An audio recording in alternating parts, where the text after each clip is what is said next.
Welcome back to Exotic Wine Travel. I am your host, Matthew Horkey. Hi, I'm Shireen Tan. Welcome back to the show. We just got back from a week in the Loire Valley, something that we've been looking forward to for a long time. Loire Valley has a lot to offer to the wine world because of the diversity and so many different movements and trends going on over there.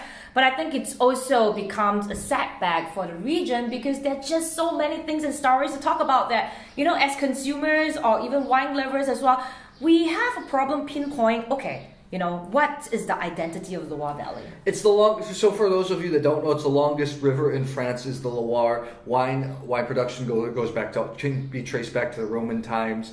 And it's probably the third most important wine producing region after Bordeaux and after the Rhone in terms of volume. Of course, you have Burgundy as well. And there's all different types of styles being made: sparkling, sweet, dry, still, and different types of sweet wines. Really a lot of variety being made there, right? Yep.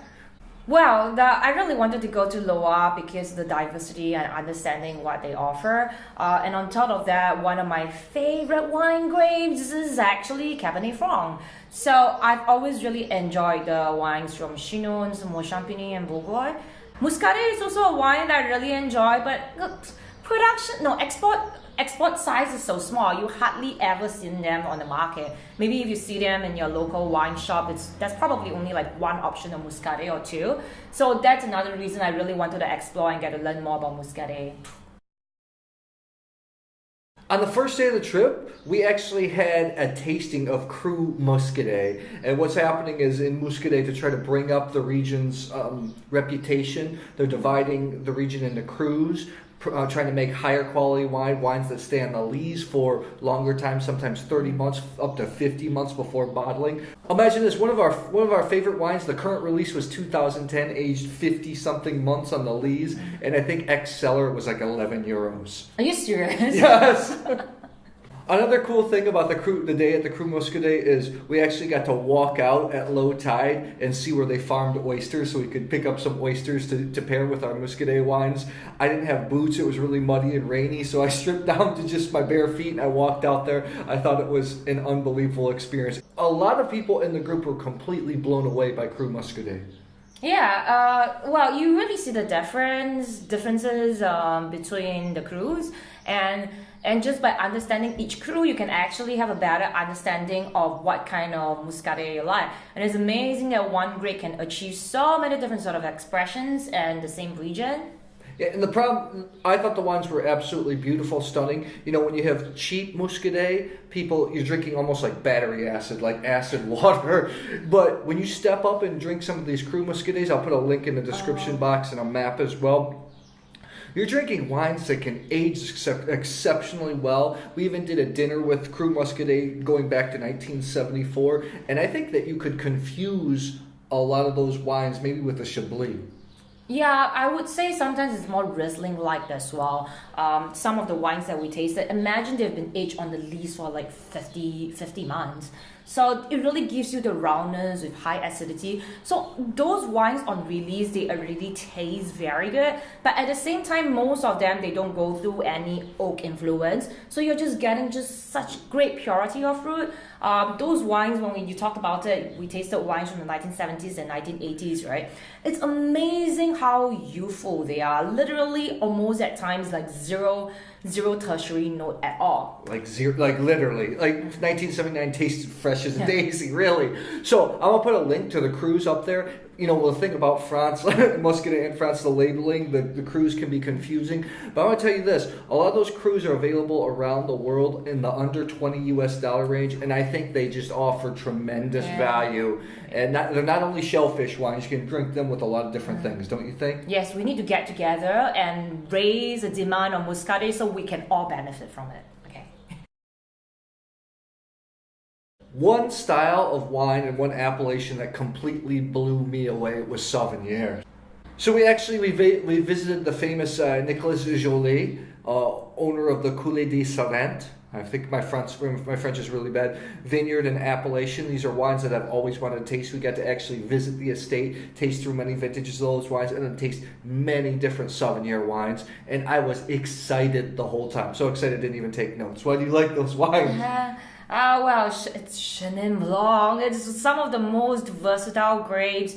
You know, you can get ripe, beautiful fruit, sometimes even tropical. And then it's also susceptible to botrytis. And then some of the grapes actually, like some of Nicolas Joly's wine, it has like maybe 5 to 10% of botrytis that adds this beautiful honey and ginger note to it. So imagine you have this full body, but you have your quintessential Chenin Blanc acidity. So to me, those wines are near perfect wine, or at least the backbone of the wine is just perfect for you to craft anything. Yeah, for in the past, I had not drank a lot of Sauvignon wine before, but I will in the future. 100% Chenin Blanc.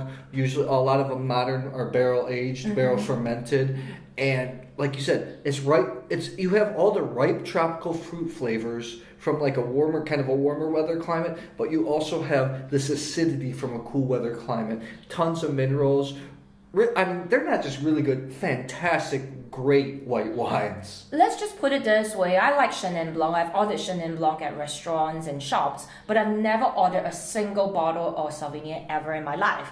But right now, if I ever see Sauvignon on the wine menu, I probably will put it as my top choice for the night. And I think you can get a lot of these wines. It's a small appellation, small quantity, super high quality wines. But I think a lot of times you can get these under $50 US. I know, which is a lot for wine. For a fine French white, I think it's tremendous value.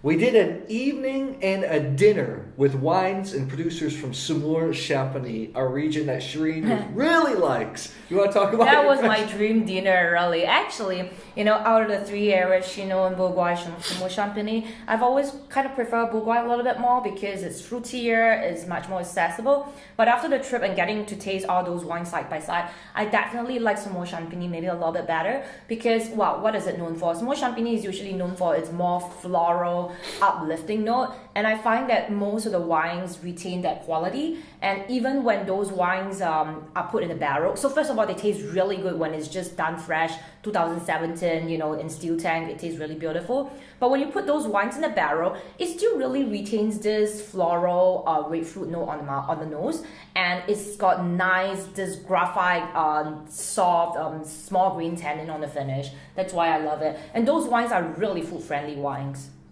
Another great thing is fresh Saumur-Champigny you can find a lot of times under $20 US, under $15 US. So I think they make fantastic everyday drinking reds.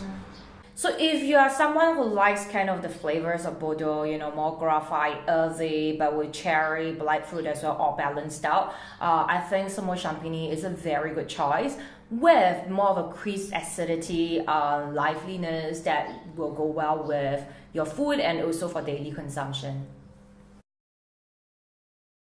What was your favorite part of the trip, the week?